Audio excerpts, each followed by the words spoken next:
March 13. దేవుని కొరకు పందెములో పరుగెత్తుట. సాతాను ప్రేరణతో దుష్ట మనుష్యులు చేసే ఆత్మీయ తిరుగుబాట్లను అణచివేసే దేవుని సైన్యంలో నీవు చేరి ఉన్నావా? ఎవరి విజయాలను ఓటములను నీవు సొంత విషయాలుగా భావిస్తావో ఆయనే నీకు అధిపతి. సాతాను నిన్ను పాపంలోకి లాగుతున్నప్పుడు దేవుని ఆత్మ నీ చిత్తం యొక్క గడప వద్ద నిలబడి నిన్ను అడ్డుకుంటే నీ స్పందన ఏమిటి? నీవు క్రీస్తు పక్షమైతే నిన్ను పాపం నుండి తప్పించినందుకు ఆయనను ఇంకా ఎక్కువగా ప్రేమిస్తావు. నీవు లోకపక్షమైతే నీకు ఇష్టమైన పాపాన్ని దేవుడు అడ్డుకున్నాడని ఆయనపై సణుగుడు పెంచుకుంటావు.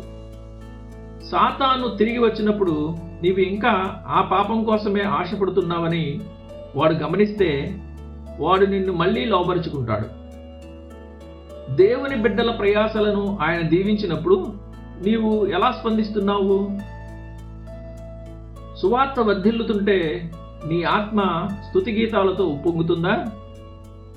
నీవు అపవాది బిడ్డవైతే పాపం మీద కలిగి ఏ విజయమైనా నీ శిబిరానికి ఓటమిగా అనిపిస్తుంది. పరిశుద్ధుల ఆనందధ్వని నీకు కర్ణ కఠోరంగా ఉంటుంది. నీకు ఇష్టమైన పాపాన్ని క్రీస్తు నాశనం చేస్తున్నాడని తెలిసి నీవు హామాను వలె కోపంతో సనుగుడుతూ ఉంటావు. కానీ దేవుడు నీకు తండ్రి అయితే నీ తోటి సైనికులు పాపాన్ని జయించినప్పుడు నీ హృదయం ఆనందంతో గంతులు వేస్తుంది. కేవలం మైదానం పక్కన నిలబడి ఇతర పరిశుద్ధులను ఉత్సాహపరచడం సరిపోదు. నీ ముందు ఉంచబడిన పందెములో నీవు కూడా పరిగెత్తాలి.